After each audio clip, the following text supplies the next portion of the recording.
Good morning. God bless you. Praise the Lord, Spirit and Life Ministries International. We are so grateful and thankful to be here for our monthly leadership session. We are excited and we welcome you to our sessions. If you're new here, welcome. We're glad to have you. If you are one of our regular viewers, we're glad to have you back. Glad to see each and every one of you. Do me a favor and tag some friends, tag a leader, share this, and be sure to subscribe to us to make sure that you are updated when we are going live and when we are being able to share some things with you or want to share some things with you. We're certainly grateful and thankful to the Lord for allowing this space and this time for us to come together. And if we ever need to come together, it's time for a huddle now. We didn't know that it was going to be such an appropriate title, but appropriate session. But we really could use a nice huddle or a team meeting right about now. But we are thankful and grateful to God for all of you that are with us. Please, as I said, tag, share, and subscribe to SLMI, Spirit and Life Ministries International. You can do it on Facebook. You can do it on YouTube. Wherever you can reach us, please reach us because we are consistently trying to provide meaningful information and things that we can do to help leaders lead better. And I'm certainly grateful to be here. I'm your host, Bishop Stephen Hamilton. Glad to have you. Good morning, everybody. Our subject this particular session is Huddle, Effective Leadership Team Meetings. Huddle, Effective Leadership Team Meetings. And I think that a couple of things happened kind of inspired this particular session. I watched the Los Angeles Dodgers win the World Series. They become world champions a couple of weeks ago now.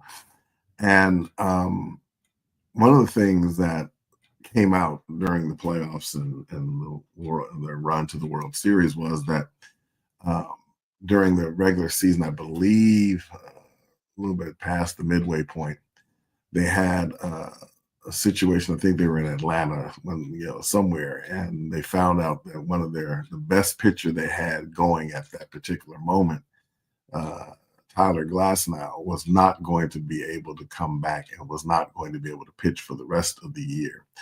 And consequently, they decided to have a team meeting.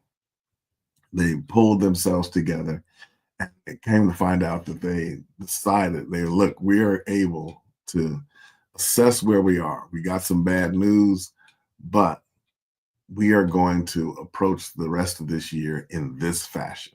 We're going to do the best we can. We're going to pull together. We're going to lead. We're going to do what we can to continue to reach our goal, which is to win the World Series. And that's exactly what they did. And it dawned on me that there are times where a team meeting is necessary. There are times where you have to pull together, times where we're meeting particular challenges. There are times where there are particular obstacles or even particular goals that you're trying to reach. You're trying to move into that position. And so you need to call the team together, be able to convey a message, a clear, concise message about where we're trying to go, what's going on, where we're making sure that we are honest about where we are. We're not, trying to be super, fairy tale optimistic. We are going to be realistic and say, hey, this is the situation and this is where we got to go. That's why I say this particular session is right on time, because a lot of us, I'm going to say all of us, got hit with some news this week that has stunned folks. Even, I'll just say the outcome of the election. Some people are happy, but a lot of us are not. And so, but what do you do when you're hit with those kind of situations? How do you respond? The mark of a leader is to have the ability to respond to think how they, to get the right mindset and then convey that to the team. How can we get this message to the team to get us galvanized, to get us to come together, and then to move forward? I think you should like and share this. I think you really should maybe tag a few leaders, tag some people that you're connected with that are still trying to recover, are still stunned, or still mad, or still, and all the emotions. We went through all of them. Sometimes leaders have to go through those emotions quickly. You have to process them quickly because you have people that are depending on you to bring them together. They're looking to you. It was interesting, even in my household. It was, Wednesday morning.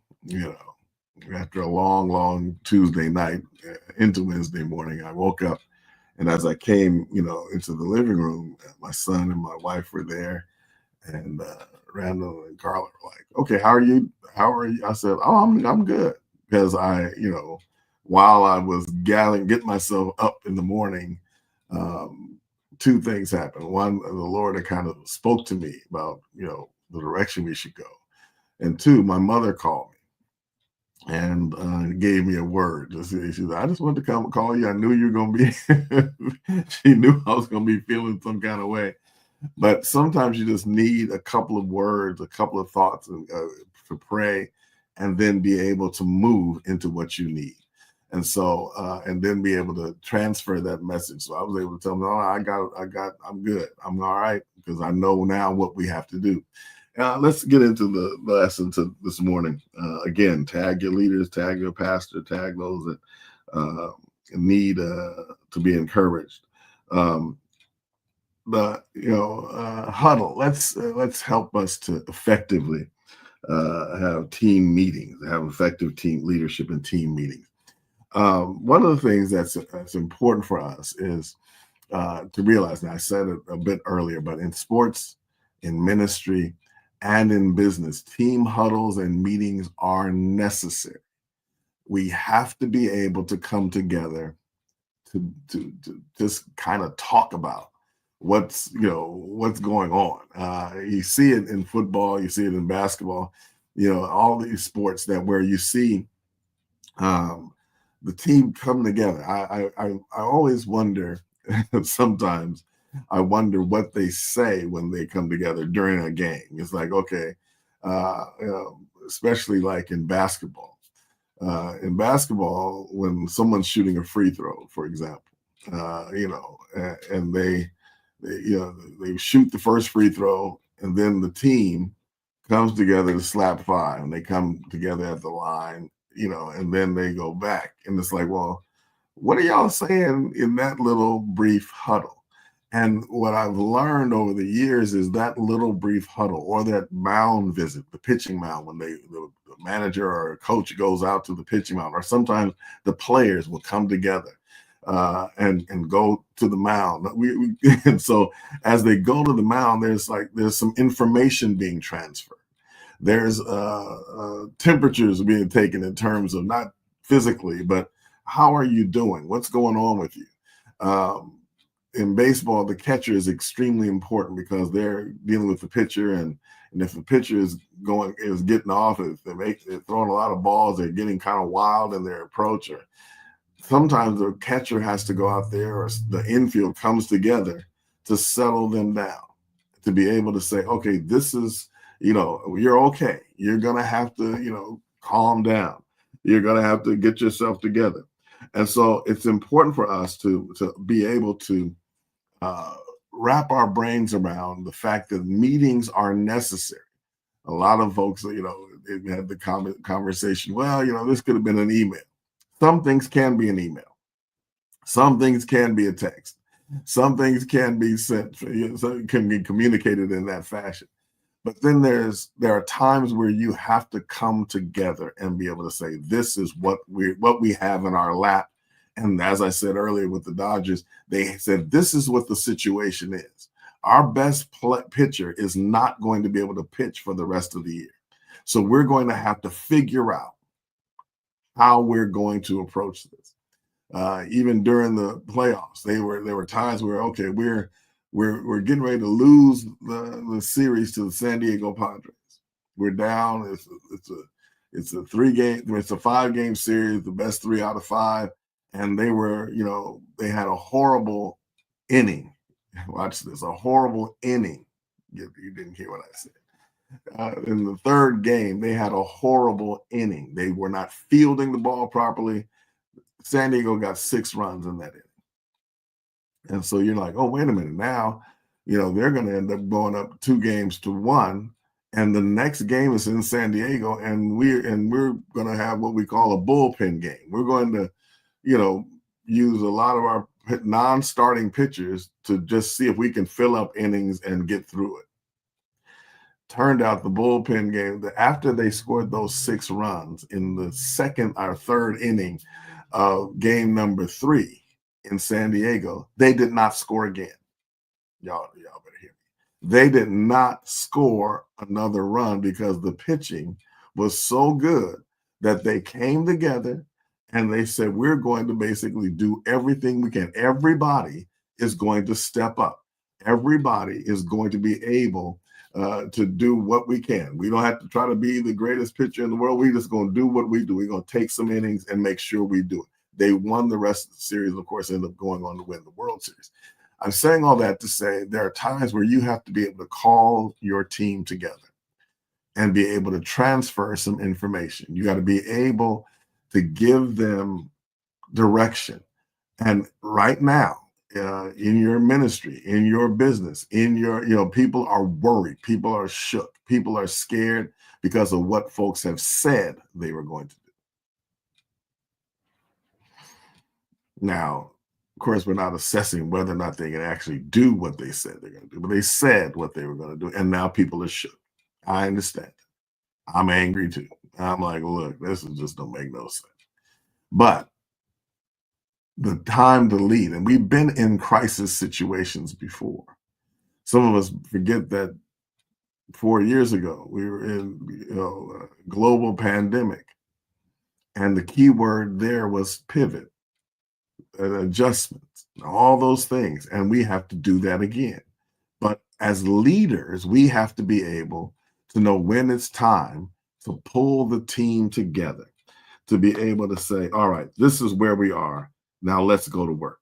This is what's going on, and this is how we're going to have to approach it. All right. And so as we view the next slide, as I was just saying, in sports, mound visits, timeouts enable teams to catch their breath. And it might be that your team needs to catch their breath now. It might be that your team needs to come together, to be able to say, okay, settle down, calm down. This is what we're going to do. In football, they will call them together. We're going to huddle up. And what a huddle does, even in football, especially, is it slows everything down. It brings it to even though there's a particular play clock and you got to get the play out, sometimes you just need the people to be able to come together. This is what we're going to do. You clearly transfer a message. This is what we're going to do. We're going to take this ball down the field and we're going to score. This is what we're going to. They'll call a huddle on the sideline. Hey, offense or defense, we need you to come over. We're going to talk now about what we're going to do next. Get everybody's mind together. Some people are upset. They blew that call. I made the mistake. Oh no, they didn't get the ball. We don't have time to go into all that. We can still win this game. I remember several years ago when I remember Ray Lewis, the great linebacker for one of my favorite football players of all time. And Ray Lewis was telling there are lots of instances where he would tell the team what's going to happen. He said, we're going to do it. He went over one during a couple of playoff games. There were times where he would go over and just basically lay hands on another player. He said, come on, you're going to do it. And the guy returns a kick for a touchdown. He said, I told you it was going to happen. I told you. There were times where they were down. I remember they were down one time to the Pittsburgh Steelers, and he's literally walking up and down the sideline talking to the Lord. He said, "Oh, I see what you're doing. I see what you're doing. We're going to," and he's getting a word from the Lord that he said, "No, we're still going to win this game." And then he goes over, hear what I'm saying. He goes over and transfers that word to his teammates. He said, "We're going to win. I'm telling you, we're going to win this game." And they come back and actually win the game. And he said, "I told y'all this was what was going to happen." He was a great communicator. And leaders, you have to work on communicating a word from the Lord. You got to wait, you communicate the message that the Lord has given you. If you're positive, if you have faith, and I'm not saying some, I don't know, I'm just guessing as to what's happening. No. Really understanding that this is direction. I have got a word from the Lord.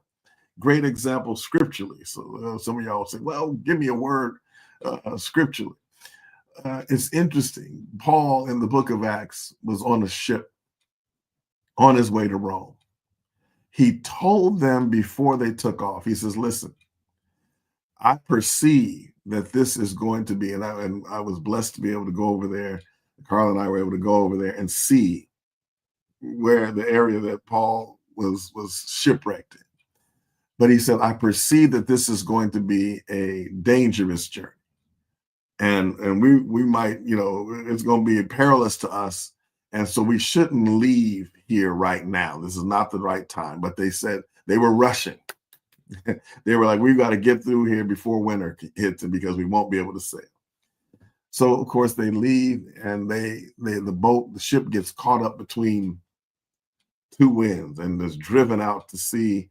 And they are basically in the midst of the sea, in the midst of the storm, and they cannot see. You hear me? They can't see sun. They can't see stars. They don't see anything. And hear this word in the book of Acts, I believe chapter 26 or so. It says, "And all hope of us being saved was taken away." Come on. All hope of us winning the presidency is taken away. And everybody's in despair. So all of them think we're not going to make it. This is it.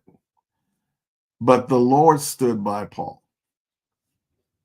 And he said, the angel of the Lord stood by. And so all of a sudden, Paul says to the 269 other men on board the ship, he says, "You should have listened to me and not have left Crete." He basically started off by saying, "I told y'all we should have stayed. I told you so."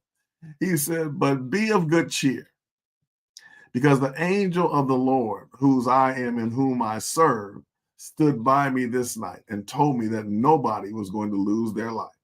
That was the ultimate huddle, where they were in a ship out in sea. They couldn't see anything with their eyes. They could not see sun. They couldn't see stars. They don't know what day it is. They don't know what time it is. They don't know how far they are from land. They're just out there in the middle of the sea. And he says, "Be of good cheer," while the water is flowing all over it. He said, "Be of good cheer, because I believe God." I believe God. A leader that believes God has to be able to transfer that word to the team. He tells them, "You got to stay in the ship. You got to hang in here. You got to ride this out." People of God, leaders, hear me. We gonna ride this out. Hallelujah. We got to ride this out. I'm doing what Dave Roberts, the manager of the Dodgers, did in game number 5, where they won against the Yankees. Where they had the pitcher. The pitcher was out there, and they were struggling a little bit. They were walking people. They got them all. The bases were loaded. And Dave Roberts goes out there and he says, and they're wondering if he's going to take the pitcher out. Well, usually when the manager goes out in baseball, they're making a pitching change. But instead of taking Blake Trinan, the pitcher, out, Dave Roberts goes over and just looks at him. And he said, I want it. And he tells him later, he said, I want it to look in his eyes. And they have a mound visit. They're out there, infield comes in, they're looking at him. And then he lays his hands on his chest and says, I want to feel his heartbeat. I want to feel, was he anxious? Was he excited? And he says, I'm going to do it. I'm going to get him out. He touches him and goes back to the dugout. He was just and what he also was doing was slowing everything down. Leaders, let's hope we can become better at slowing the heart rate down, of tamping down fears and anxiety. Some of the problem we have is leaders can sometimes, we can get so excited and worked up that now the team is anxious. I've said it over and over again. When the pandemic hit, and all the other crises that we have faced over the years as leaders. But when the pandemic hit, I remember that what the Lord had me do was I had to first calm down myself. I had to calm myself down. I had to settle down, breathe, relax. Because the first place I was going to have to minister to was in my home with my family. I had to give them confidence. We're going to be okay. We're going to work it out. Now, does that mean I had a full-fledged strategy for exactly how we were going to work it out? Absolutely not. But my job as a parent, as a husband, was to have the people connected to me calm down. I have to get you settled. Now we're going to have to see where exactly we can do. And so then it was, as a pastor, okay, I have to calm the ministry down. I got to, calm the team down, the folks that are the fellow leaders and ministers. I have to calm them down. And then we have to transfer that to the people. So that way we're all on the same page. This is what we're going to do. And it didn't mean I had to call a big meeting in person. No, because now we couldn't be in person. So I'm transferring this word via text, make sure we're making, if we have to make phone calls, we're doing what we got to do, letting people know this is what we're going to do strategy-wise. Then now we have to get the word out to the congregation. And that's how leaders are supposed to lead. You have to be able to give people an opportunity to catch their breath, to strategize, and then here's the last part, to refocus. Get their minds back to, okay, don't worry about the play that just happened. Don't worry about the thing that just happened the other day. Don't worry about what the challenge. Okay, we got the initial shock of that. Now, here's where we're going. I'll share this with you before we go to the next slide. And what the Lord told me was, this is an opportunity. Leaders have a way of looking at challenges and crises as, oh wait, there's something that's possible that can be done now. There are things that are going that there's going to be a different demand on your leadership capability and on the ministry or on the business. There are going to be different demands. There are going to be different challenges, but there's also different opportunities. This is an opportunity for us to be able to come together. And that's what I was telling the family. I said, look, we're going to come together. I'm talking about just our family, but as a community, we're going to have to lean on one another. The church is going to have to step up, and we're going to have to help people, because some folks are going to be going through some very, very difficult times. So there are some things that become possible. So what are the opportunities? How can we help? How can we minister? What can we do as a ministry to be able to help folks? Same thing, and even SLMI is birthed out of, well, how can we help leaders? How can we reach leaders to help them lead better? Because a lot of us are just out here, we're trying, well, let's be a resource. So that's what's going to happen. So it gives us an opportunity to understand that now there are some things that have become possible. And all of it's not revealed right away, but there's some things that are possible. All right, watch this. So not only do you get the chance to uh, uh, galvanize the team and all of those particular challenges, but now realize that there's some other things that can be done. As we move to the next slide, it says team meetings should be a place where the team can tackle issues and concerns in an honest, positive, and constructive manner. All right.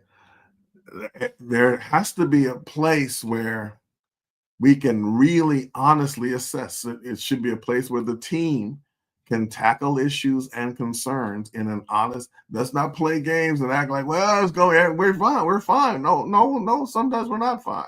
Sometimes we're not good. Sometimes there are team members that are having trouble being able to come to grips with what's going on. I guarantee you there are going to be people in your church tomorrow that are going to be like, you know what, their jaws are still swollen. They still poked out. They still like, feel some kind of way. And it's okay for them to feel that. It's okay for them and some people are going through a grieving process right now. Some people are, going through all the stages. So some late we stayed on anger for a minute, but some still, don't try to rush me through my process, sir. I get it, but the meeting ought to be a place where we get a lot of that out. We're honestly able to assess the situation. Okay, our leading player is not going to be able to play. Okay, we're not going to have this particular thing going on. But now let's get that out. How do we feel about it? Let's express it. It's okay. Be honest. I'm really upset about how this went down. I'm really having a tough time now. And that's important to be able to say, I'm struggling right now. Your team ought to be able to tell you, I'm struggling right now, because guess what? That now becomes an opportunity for us to help that member get through a particular time. Watch this. There are times, leaders, where you're going to be struggling. There are times where you're going to be saying, I don't know what to do. I'm going through some challenges. I'm going through, I've got some things going on. And that's where the team can come together to say, you know what, we're supporting our leader. But they can't do that if you don't communicate where you are. If you don't communicate, team, I don't have the ideas. I don't have all the answers. And the team says, okay, well, this is what we can do. Sometimes the blessing is in allowing someone else to help, to support, to step up. That's where, and you'll find that the team comes closer together. Another thing the Dodgers talked about was how they had time off after they won. They were going to the World Series. They had time off. And no, excuse me, before the playoffs started, they had best record in baseball, so they had time off. And so they got a break. They didn't have to play all the other games that other teams had to play. So they said usually what they would do is they try to have workouts, they try to simulate baseball games and all this other stuff. And they're just working. They said this time what they did was they came together and they had fun. They had different kind of games they were playing, and they were just enjoying one another. They had food brought in. They were just, it was not a time of, we got to have intense workouts. It was a time just of bonding. And this time, the team was closer than they were in previous years where they had failed in the playoffs. So sometimes you got to be able to come up with a different strategy, but the team meeting should be a place where, okay, we're coming together as a team, but we're doing something different. We're enjoying one another. Whatever it is, you have to be able to find a way to come together for the right reasons. Team meetings should be a place where teams can tackle issues, and how you tackle them is it may be different from situation to situation. Tackle issues and concern in an honest, positive, and then watch this, constructive manner. It's not just the thing of hollering at folks and saying, "Oh, you're doing a terrible job," or "No, you missed that," or you didn't do this right," or "I don't know why we didn't get that done in a timely fashion." We have to be able to be constructive in our criticism, but also constructive and supportive. Because now we're saying, okay, this is what we're going to do better next time. This is how we're going to tackle this next time. This is how we're going to pull this. We're going to turn this thing around and we're going to make it happen. Amen. Team meetings should be a place where things are constructive, where things can be, where the team can tackle issues and concerns in an honest, positive. And what I kind of glossed over, but honest is important. Don't just keep glossing over, oh yeah, we're okay. No, sometimes we're not. Let's get it together. Sometimes the manager does have to take a player out. One of the things I like about the new Laker coach, JJ Redick, if a player is out there just messing up, he's like, hey, let's get somebody else in here. Get somebody else to do it. Sometimes you got to move them. Sometimes, and I know a lot of sisters around the country are saying, look, y'all want to have a march, you got to get somebody else to do it. we done all we gonna do. Y'all go ahead and handle it. Since y'all want to vote crazy, y'all go ahead and handle it. Amen. That's gonna be a theme for 2025. I believe it. Get somebody else to do it. Anyway. Watch this. Crises and difficulties. In these moments, leaders should pull the team together,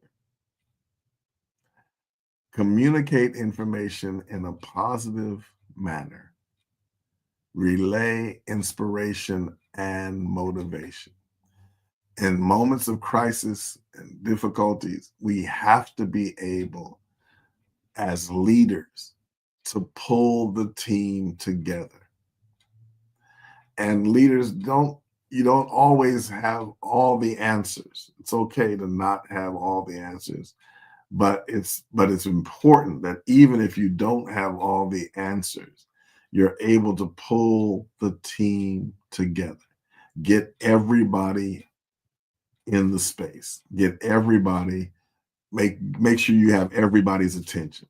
Hey, come on, let's bring it in. We're having we're gonna have a meeting. It doesn't have to be long, but we're gonna have a brief meeting. We're gonna talk about what we need to talk about. We're gonna get the issue out in the open, but pull the team together. And then here's the big word: communicate. Communicate. I know there are a lot of us that you have a meeting and then there's the after meeting. Y'all didn't hear what I said. The meeting, on the job, they call a meeting, and then meeting is over, and then the after meeting, and y'all still ain't called it the after meeting. Where did you hear what? I can't believe there, But the key thing in the meeting for a leader is communicate, talk to folks, communicate information, and do it in a positive manner. Even if you're bringing bad news or you're bringing, some things are not going to be what they want to hear. At least be able to communicate clearly This is where we're going, and this is how this is going to turn out, Lord willing. I know that I'm going to be doing a series of messages, coming up, that's going to be just trying to communicate some things to the people connected to Spirit and Life Ministries, and those that, attendees and members and all, because I know we're heading into some challenging waters, and there are going to be a lot that goes on, but I have to be able to communicate where we are in a positive manner. You don't need a Debbie Downer leader. Amen. You don't need a negative leader. A pessimistic leader is a problem. If you don't believe that things can turn out right, why are you leading? Because you need to be delivered. And I'm not saying that you have to have fake positivity, or but you got to stay in a place where, until you can communicate something positive, then don't say nothing. Don't say anything until you understand where we're going. It's like somebody getting in the car, you going on a drive, you're like, well, where are we going? I'm not sure yet. Well, wait a minute. Why are we moving if you're not sure where we're going? If you're not sure, what the destination is going to be, if you don't know what the goal is, what are we trying to do? And then you can't be negative. Sometimes growing up in church, you got we had leaders, we have sometimes these pastors and leaders get up, and because there's not enough, the crowd isn't there that they wanted, they get up and start fussing about who's not coming. Folks don't want to be saved. Folks don't want to do right. No, there ought to be more people out here but we are here. So either have the meeting or cancel it. But don't sit up there and let me think all you're doing is fussing. It's quiet. Amen. It's quiet in this church. But anyway, if all you're doing is fussing at the people that actually showed up for service, guess what's going to happen next time? Like, I ain't going. Because he going to fuss anyway. Or she going to fuss anyway. So get up and make sure you communicate things in a positive manner. You got to be able to tell folks, this is what we can do. This is what's possible. This is what and we can't fix everything, but we can do is we can work on this. We can handle this. And then sometimes what happens is those little victories kind of translate into big victories. Those little wins every week, those little wins every month mean an awful lot. Watch this. Now, here's the other thing. Relay inspiration and motivation. An inspired leader, a motivated leader can really pass that on to other people. They pass that on to the team. Sometimes the team can be a bit deflated. They can be, oh, no, I don't know how this goes. But the leader can say, hey, come on. We're still in this. We're still able. I hope I'm doing a little bit of that today. We're still able. There's things you still can do. You're going to be all right.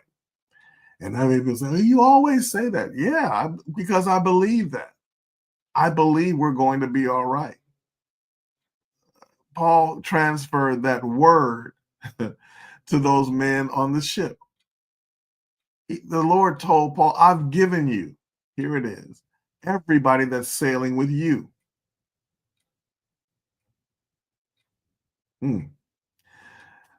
As leaders, the Lord has given you everybody that's hanging with you. And so Paul took charge of the ship. He was a prisoner on the ship, but he took charge. He was the leader of it. help them navigate through. And he tells them, eat something. This is for your life. You're gonna, not a hair on your head's gonna be hurt, gonna be damaged. Y'all better hear me. Paul took over the ship and said, all right, everybody, y'all eat some food. You've been fasting for days. You've been going, and how many of y'all have ever found somebody on your team that's just been going, they're just doom and gloom. Oh Lord, it's not going to look, eat some food. Relax. You're gonna be all right. And then they ate, and then they said, now we got to be cast on a certain island. and as they got, as the ship, but I'll leave back up a little bit. At one point, some folks thought they were going to sneak off and grab one of the little lifeboats and go on their own. Paul told them, he said, listen, except these folks abide in the ship, they can't be saved. You're going to have some folks that want to bail out. But just tell them now, if you don't stay, if you don't hang through this time, I'm not responsible for you. I know that's what some folks is telling the other folks that want to try to march and protest right now. Y'all should have hung with us too. A few days. They went on, you're on your own. Anyway.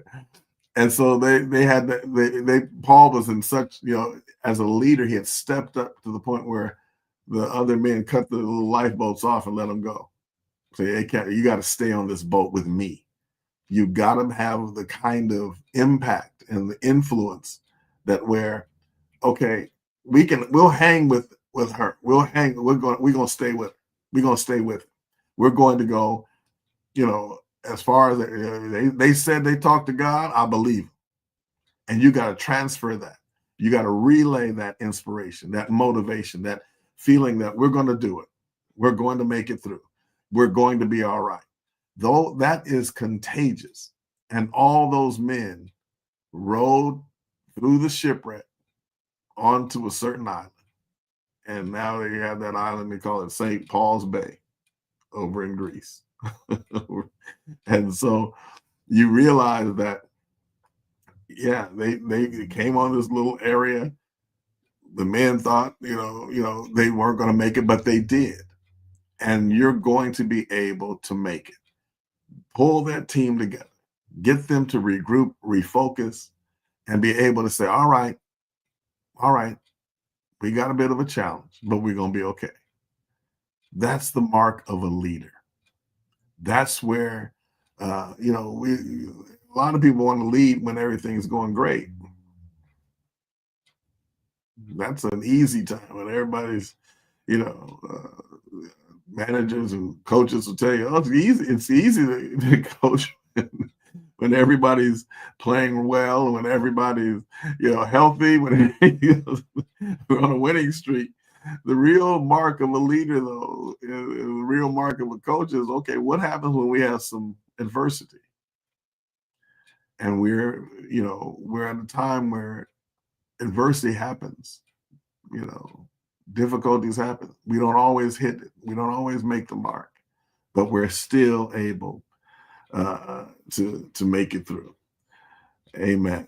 You got to understand, it's important for us that throughout difficulties and crises, this is where you're going to be able to pull the team together, communicate information in a positive manner, and relay that inspiration and motivation. If you can't, watch this, let me say this real quickly. If you can't do it, if you don't feel it yet, don't say nothing yet. What do I mean? Don't get up and you still mad, and you still grieving, you're still hurt, or you're still confused. Just stay quiet. Stay quiet. I was sharing in Bible study the other day where Jesus was preparing to feed the 5,000. The disciples had said, okay, send these people away so they can go buy some food because, we've been, service. They're trying to end the service. But Jesus, go ahead and dismiss this Bible study so we can go on and have our little vacation. And he said, let them go into the villages. And Jesus said, they don't need to go anywhere. You give them something to eat. What do you have? There it is.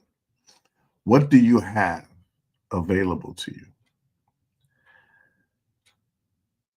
What do you have left? He said, well, we got some loaves and some fish. He said, okay, bring them to me. And then he said, make the people sit down in the green grass. And what I was sharing, my Bible study series is entitled Take 5. In other words, take a break, some rest. And my mother told me that on Wednesday, she said, you had really almost prepared us for this moment because we have to just rest. We have to settle, sit still. Your mom and them, sit still so I sit still so I can do your hair. Sit still so I can straighten up your clothes. Sit still. And part of our problem is, as leaders, we got to make sure we sit still first. And then we can help the people. And then we can minister to the people.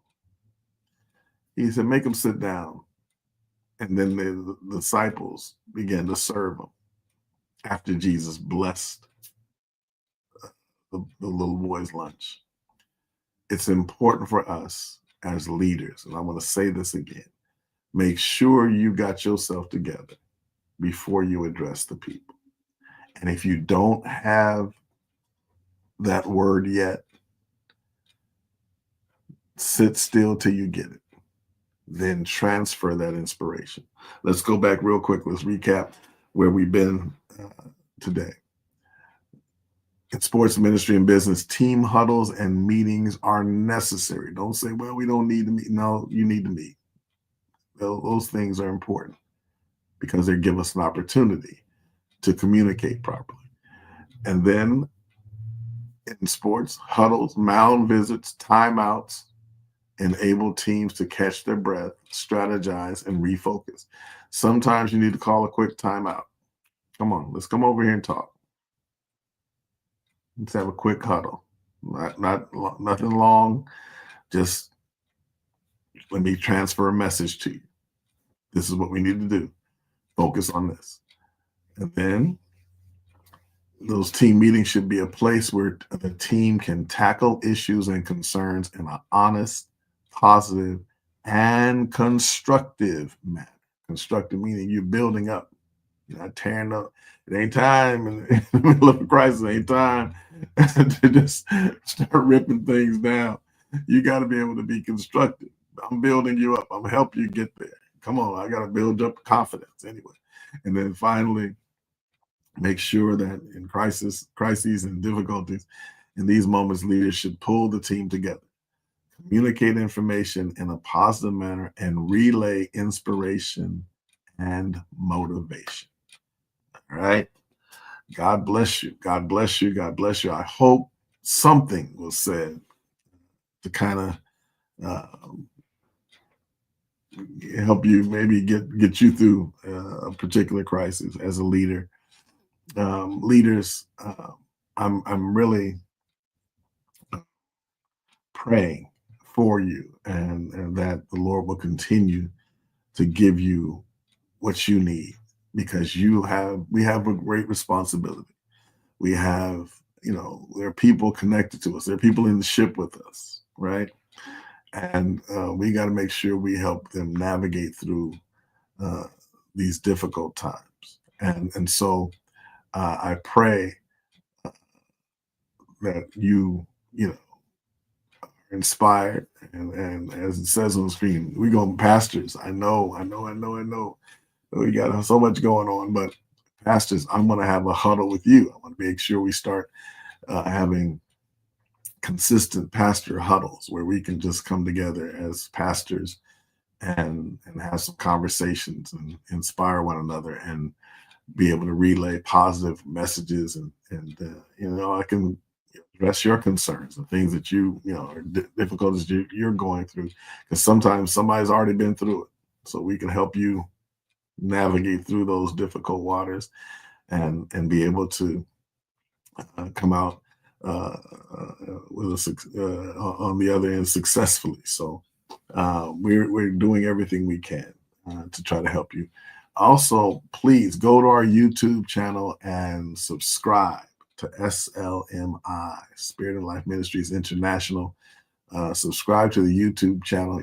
There are messages on there already. There are videos that you can, that can help inspire you, that can help motivate you, that can be used to help motivate your team.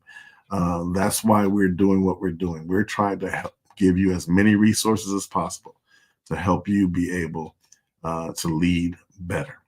Also, if you'd like to know more about Spirit and Life Ministries International, just email us, reach us at office@slminternational.org. Go to our website, say, look, I want to know more. And here's another thing I want you to do.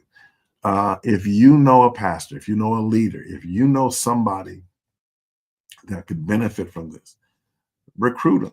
Tell them, hey, this is blessing me. This is a resource that I'm using. This is they're giving the information. They're helping me get through. Please reach out to somebody, a friend of yours. Don't tell them they ain't gotta leave their organization. They can be in their organization if they want to. Look, that's all right.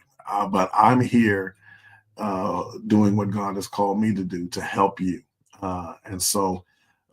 And in turn, you all are helping me too. So don't think it's just a one-way street. It's both ways. So go to slminternational.org. You can just tell them, hey, this is something that'll bless you. And here's the other thing. Get your team, those people that are those leaders that you lead, connect them to Spirit and Life Ministries International. I was blessed to be with Pastor Delaney, and I see he's on here. And I was blessed to be able to speak for his dedication of his beautiful new church in Anaheim. And as he was introducing me, he was pushing SLMI, which was awesome. I really appreciate my brother and my friend. He's doing a great work, and so I encourage all of you to do the same thing, and make sure to just try to help leaders lead better. We all need help, y'all, and we need one another. So let's continue to do that and support one another. All right, God bless you. I love you. If this was a blessing to you, make sure you let somebody else know, hey, check this out. This will help you as we get through these difficult times. Have a great rest of your Saturday, and hang in there, y'all. We're going to be all right. We're going to be all right in the name of the Lord. God bless you, and we'll see you.